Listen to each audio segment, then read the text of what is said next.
Assalamualaikum teman-teman, selamat berjumpa lagi dengan saya Abdurrahman dan masih tetap di channel Abdurrahman ya. Nah, di season kali ini saya akan share video tentang insomnia atau gangguan tidur gitu teman-teman ya, karena orang-orang yang terkena gangguan asam lambung dan anxiety psikosomatis, bahkan untuk orang-orang yang tidak terkena gangguan asam lambung dan anxiety psikosomatis juga pastilah ada kalanya mengalami insomnia atau gangguan tidur gitu teman-teman ya. Jadi gangguan tidur itu kayak macam kita itu sulit untuk tertidur teman-teman. Jadi mata itu kalau sudah dimerem-merem juga sulit untuk tertidur teman-teman ya. Dan kemudian ketika tertidur juga kadang ada kalanya kita mengalami kurang nyenyak tidurnya gitu teman-teman. Jadi selalu terjaga gitu teman-teman ya. Nah, makanya bagi teman-teman yang sekarang sedang mengalami hal tersebut teman-teman ya, tolong tonton videonya sampai habis, jangan di skip biar kalian nanti mengerti, biar kalian nanti paham, dan ketika mengerti dan paham kalian bisa menanganinya dengan mudah. Nah, itu teman-teman ya. Nah, kemudian seperti biasa bagi teman-teman yang baru bergabung, kalau seandainya kalian mau bertanya tentang seputaran gangguan asam lambung dan anxiety psikosomatis, alangkah baiknya kalian tonton dulu video-video saya sebelumnya, karena untuk seputaran gangguan asam lambung dan anxiety psikosomatis semuanya sudah saya share ya.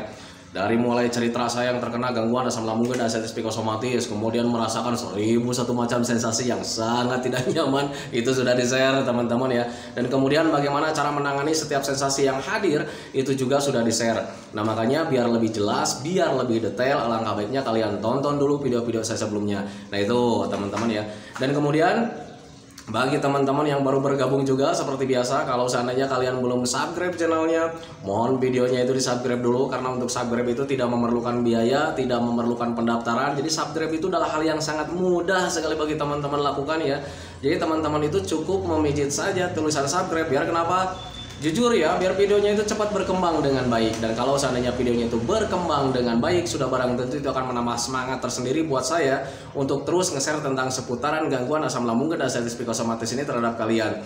Kemudian yang lebih penting dan yang lebih utamanya, tekan juga tombol lonceng sama tombol like-nya ya, biar kalian itu dapat notifikasi atau pemberitahuan video saya yang terbaru. Karena saya itu akan terus nge-share tentang seputaran gangguan asam lambung dan anxiety psikosomatis ini terhadap kalian, dengan tujuan semoga saja videonya itu menjadi wasilah atau jalan keluar bagi kalian yang sedang mengalami gangguan asam lambung dan anxiety psikosomatis hingga membaik ya, apalagi sampai sembuh total. Amin ya rabbal alamin. Ya, minimal hanya memberikan motivasi saja, atau lebih minimalnya lagi hanya sekedar menemani kalian yang sekarang sedang merasakan tidak nyamannya dari gangguan asam lambung dan anxiety psikosomatis. Nah, itu teman-teman ya.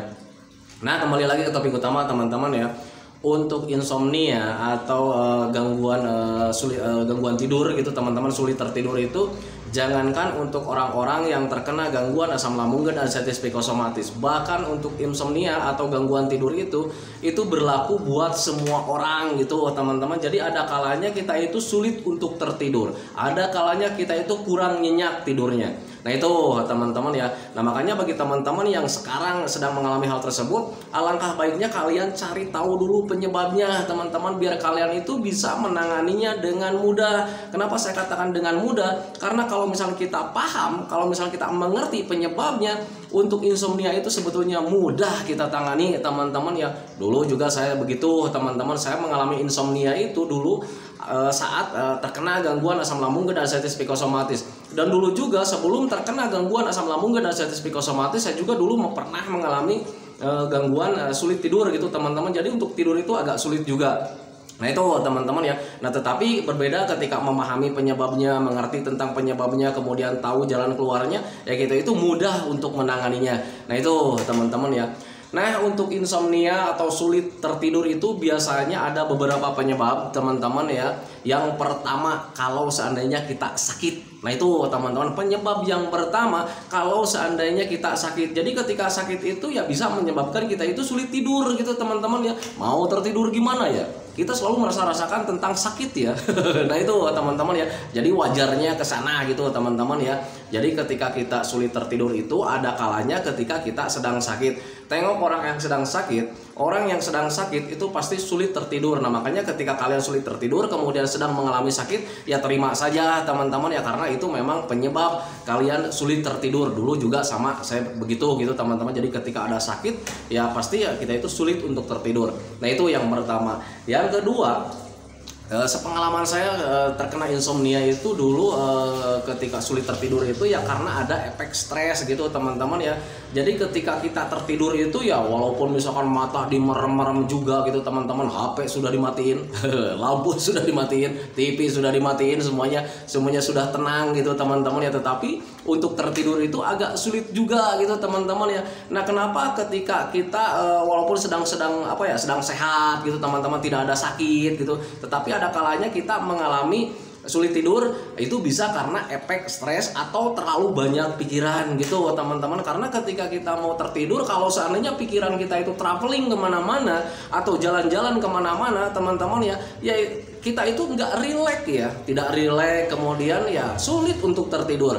Nah itu teman-teman, itu sepengalaman saya dulu saat mengalami insomnia atau ada gangguan tidur gitu teman-teman ya. Jadi ketika saya waktu dulu terkena insomnia itu karena ya pikirannya selalu kemana-mana teman-teman ya, dan waktu itu stresnya saya itu dikarenakan sedang terkena gangguan asam lambung dan anxiety psikosomatis. Jadi selalu memikirkan tentang penyakit setiap harinya ya, memikirkan tentang penyakit, memikirkan tentang sensasi, memikirkan tentang masa depan yang belum tentu kita alami gitu teman-teman ya. Karena orang yang terkena gangguan asam lambung dan anxiety psikosomatis selalu berpikirnya itu tentang hal-hal negatif teman-teman ya, terutama di kematian ya. Nah itu teman-teman ya, itu stresnya saya dulu gitu teman-teman ya. Jadi terlalu banyak pikirannya itu ke arah sana, ke hal yang menakutkan, sehingga ya pikiran kita itu menegang ya.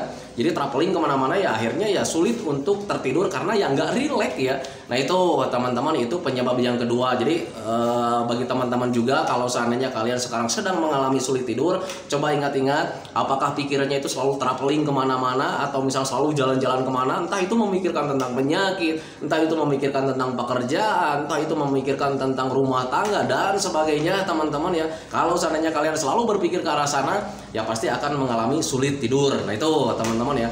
Nah kemudian sulit tidur yang ketiga itu penyebabnya itu bisa karena jam tayangnya yang berubah ya. Dulu mungkin kita sedang sedang kecil, atau misalkan sedang anak-anak dulu gitu teman-teman ya, kita itu jam 8 jam 9 kita udah ngantuk lagi kan gitu ya teman-teman ya, kita udah mudah tertidur lah. Nah tetapi seiring waktu, seiring usia bertambah gitu teman-teman ya, itu kadang kita itu jam tayangnya itu suka berubah, suka membiasakan tidur di larut malam gitu teman-teman. Yang seharusnya tidurnya jam 8, kita jam 10 asik kan main game, asik nonton TV gitu teman-teman ya. Nah tanpa disadari itu bisa membuat jam tayang tidur kita itu berubah teman-teman ya. Itu sepengalaman saya dulu gitu teman-teman. Jadi ketika selalu membiasakan diri selalu tertidur di malam hari gitu teman-teman ya, kadang selalu menelat-nelatkan gitu teman-teman ya, kadang jam 11, jam 12, jam 1 pagi, jam 2 pagi gitu teman-teman ya.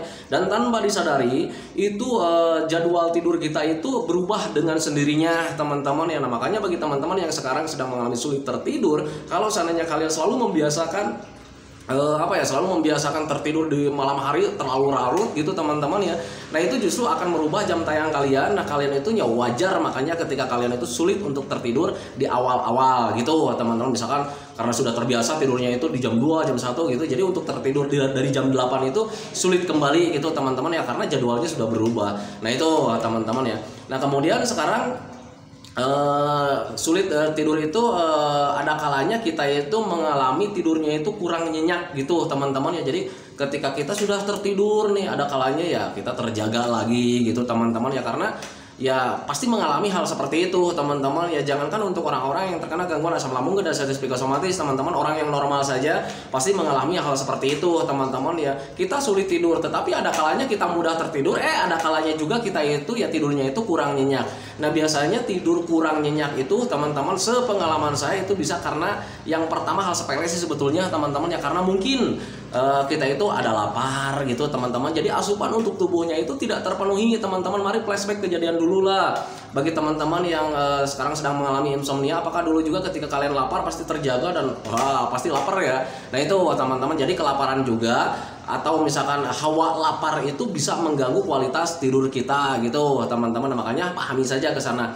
Nah kemudian tidur kurang nyenyak itu bisa karena efek stres juga teman-teman, karena setiap harinya itu selalu berpikir keras ya, selalu berpikir keras gitu, apalagi yang selalu berpikir tentang penyakit, berpikir tentang sensasi gitu teman-teman ya, selalu berpikir tentang penderitaan.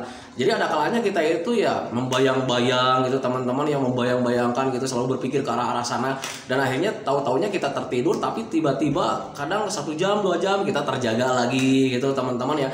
Nah itu kenapa efek stres itu bisa menyebabkan tidur kita itu kurang nyenyak atau kualitas tidur kita itu kurang bagus gitu teman-teman ya, karena ketika kita stres atau terlalu banyak pikiran, ada otot yang menegang teman-teman ya. Itu pengalaman saya dulu gitu teman-teman, dan ketika ada otot yang menegang ya sudah pasti ya tubuh kita itu nggak rileks teman-teman ya, karena kualitas tidur yang bagus itu kalau seandainya kitanya rileks, kitanya santai, entah itu rileks pikirannya, entah itu rileks perasaannya, entah itu rileks ototnya teman-teman, rileks badannya, itu pasti gitu teman-teman. Nah makanya bagi teman-teman yang kalau seandainya kalian ada stres, terlalu banyak pikiran, ya berarti semuanya itu tidak rileks teman-teman, dan itu bisa mempengaruhi ke kualitas tidur kalian. Nah itu teman-teman, itu pengalaman saya juga dulu gitu teman-teman ya. Nah kemudian kurang bagusnya kualitas tidur itu bisa dikarenakan kelebihan tidur. Apakah kelebihan tidur itu bisa menyebabkan kualitas tidur kita juga bisa buruk atau misalkan tidak bagus? Bisa teman-teman ya. Coba ingat-ingat ya, mari berpikir wajar saja.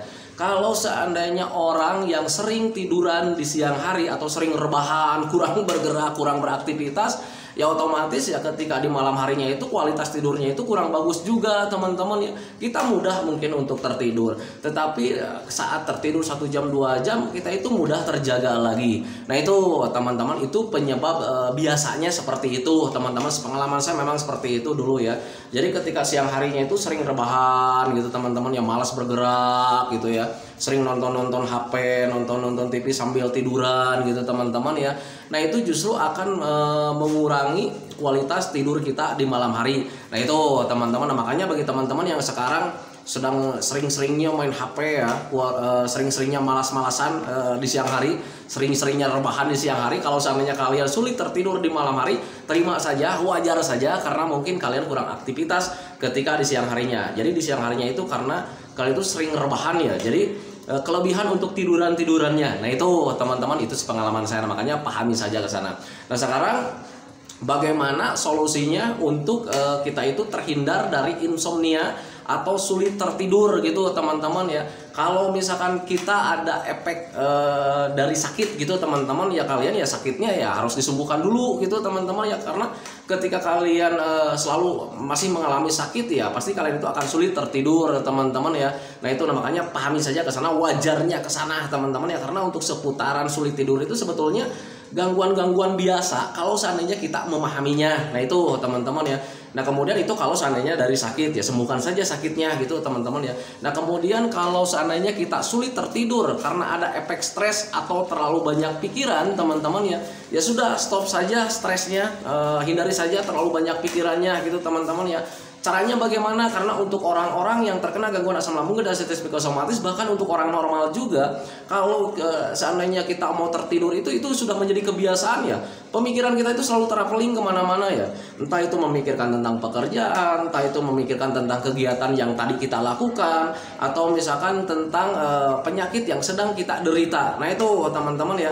Nah makanya di situ kita harus belajar masa bodoh teman-teman ya. Jangan terlalu banyak pikiran teman-teman ya. Nah tetapi untuk tidak terlalu banyak pikiran itu memang kalau seandainya dilakukan itu sangat sulit sekali teman-teman ya. Mau belajar masa bodoh itu memang agak sulit juga gitu teman-teman ya. Jadi mencoba untuk tidak berpikir apa-apa itu memang agak sulit, tetapi itu hanya di awal-awal saja teman-teman ya. Kalau seandainya kita biasakan tidak banyak berpikir ketika kita mau tidur gitu teman-teman ya, nanti lambat laun kita itu akan terbiasa teman-teman ya, dan tahu-tahunya kita itu rileks, nyaman, nyantai gitu teman-teman, dan akhirnya kita mudah tertidur. Itu teman-teman kalau seandainya dari efek stres gitu teman-teman ya. Nah kemudian kalau seandainya sulit tidur itu karena misalkan jam tayangnya yang berubah gitu teman-teman ya. Nah awali dari mulai sekarang kalian itu walaupun misalkan sedang tidak ngantuk, mulai biasakan ketika jam 8 malam itu sudah rebahan gitu teman-teman. Jadi jangan terlalu banyak aktivitas ya, nonton HP misalkan, nonton TV, kemudian mengerjakan ini itu teman-teman ya. stop beraktivitas di malam hari dari mulai sekarang teman-teman ya. Ketika jam 8 malam biasakan tiduran rebahan. Di awal-awal memang agak sulit teman-teman ya, agak susah teman-teman ya. Kalau misalnya jam 8 kita tiduran itu tetap aja mata itu melek gitu teman-teman, sulit untuk tertidur. Tetapi kalau misalnya kita biasakan dari mulai sekarang teman-teman ya, lambat laun kita itu akan bisa teman-teman, dan jam tayang tidur kita itu akan berubah dengan sendirinya. Nah itu teman-teman, nah, makanya ada pepatah mengatakan bahwa kita itu bisa karena terbiasa teman-teman ya. Nah makanya bagi teman-teman yang sekarang sudah larut malam itu masih selalu beraktivitas ya, nonton sinetron kayaknya nih ya di HP, kemudian main game gitu teman-teman ya. Hentikan dari mulai sekarang teman-teman, biasakan stop aktivitas apapun dari mulai sekarang. Dari jam 8 malam biasakan sekarang itu kalian sudah mulai rebahan. Tetapi kalau misalkan sebelum rebahan usahakan penuhi saja dulu gitu teman-teman ya. Jadi ketika misalkan kita mau jadwal nih jam 8 malam itu kita mau tertidur gitu teman-teman, mau melakukan tidur, usahakan makan terakhir itu jam 6 maghrib gitu teman-teman, jam 6 sore kita sudah makan, penuhi saja dulu gitu teman-teman, karena ketika kita lapar itu juga bisa mengganggu kualitas tidur kita. Nah itu teman-teman ya. Nah makanya ketika teman-teman sekarang yang merasa jam tayang tidurnya itu berubah gitu teman-teman ya, rubahlah dari mulai sekarang. Kalaupun misalnya kalian sulit untuk merubahnya, biasakan dari mulai sekarang agar kalian itu terbiasa kembali. Ingat, kita itu bisa karena terbiasa. Nah itu teman-teman ya. Nah kemudian sekarang bagaimana cara kualitas tidur kita itu menjadi sempurna gitu teman-teman, tidurnya itu nyenyak, lelap gitu teman-teman ya. Karena ketika kita nyenyak, lelap ya besok harinya itu kita nyaman. Nah itu teman-teman, tetapi ada kalanya kita itu sulit ya untuk mengatur pola tidur itu, bagaimana supaya tidur kita itu menjadi nyenyak, kualitasnya itu menjadi bagus gitu teman-teman ya. Nah kalau seandainya kalian dari lapar gitu teman-teman, karena lapar itu bisa mengganggu kualitas tidur ya, penuhi saja dulu gitu teman-teman. Jadi sebelum maghrib itu kita sudah makan, karena ketika makan itu harus dijaga jaraknya ya. Sehabis makan itu kalian tuh harus mulai rebahan itu sesudah 3 jam teman-teman ya. Kalau seandainya kita makan jam 6, jam 8 kita sudah mulai rebahan, dan tahu-taunya kalian jam 9 itu sudah tertidur. Nah itu teman-teman, jadi penuhi saja dulu kebutuhannya, minum air hangat pelan-pelan gitu teman-teman ya, 1 gelas full ya, biar kita itu tambah rileks, tambah nyaman gitu teman-teman, biar nanti rasa lapar itu tidak mengganggu terhadap kualitas tidur kita. Nah itu teman-teman, itu yang pertama. Kemudian kalau seandainya efek stres sama gitu teman-teman ya, karena kualitas tidur itu bisa terganggu juga karena ada efek stres. Stoplah mulai dari sekarang berpikir yang aneh-aneh, berpikir tentang masalah pekerjaan. Untuk saat mau tidur belajar masa bodoh saja, hilangkan pemikiran-pemikiran tentang pekerjaan, tentang rumah tangga, tentang penyakit, tentang sensasi dan sebagainya teman-teman ya. Stop berpikir seperti itu. Tetapi kalau misalnya kalian sulit untuk mengalihkan pemikiran-pemikiran seperti itu atau menstop pemikiran-pemikiran seperti itu teman-teman ya, alihkan dengan kegiatan yang bisa merilekkan kalian teman-teman ya. Bisa dengan wiridan, bisa mendengarkan audio-audio relaksasi gitu teman-teman ya. Nah itu kalau dulu saya saat mengalami insomnia, itu pemikiran-pemikiran tentang negatif atau stresnya saya itu dialihkan dengan cara wiridan gitu teman-teman. Jadi sambil tiduran itu saya bawa tasbih ya. Dulu itu baca basmalah, baca hamdalah dan sebagainya teman-teman. Tahu-taunya kita itu tidur aja, dan tahu-taunya pagi aja. Nah itu teman-teman, itu pengalaman saya. Nah itu teman-teman ya. Nah kemudian kalau seandainya kualitas tidur kita itu terganggu karena memang seringnya rebahan gitu teman-teman di siang hari, ya alangkah baiknya kalian kurangin lah rebahan di siang hari gitu teman-teman ya. Karena jujur ya, rebahan di siang hari itu sangat nyaman teman-teman, tetapi itu bisa mengganggu kualitas tidur kalian di malam hari ya teman-teman. Sementara tidur di malam hari itu sangat penting sekali teman-teman ya. Berbeda kualitas tidur kita di siang hari dan di malam hari itu sangat berbeda sekali ya. Kalau seandainya kualitas tidur kalian di siang hari itu misalkan full kita ya, tidurnya nyenyak gitu teman-teman ya, tetapi itu sangat berbeda sekali ketika kalian mengalami tidur di malam harinya yang nyenyak gitu teman-teman. Jadi kualitas tidur di malam hari itu sangat bagus sekali. Nah jadi alangkah baiknya kalian hindari tidur-tidur siang gitu teman-teman ya. Kalau bagi yang sedang mengalami insomnia, alangkah baiknya di siang hari itu kalian bisa melakukan aktivitas atau kesibukan yang lainnya gitu teman-teman, untuk mengurangi seringnya rebahan di siang hari.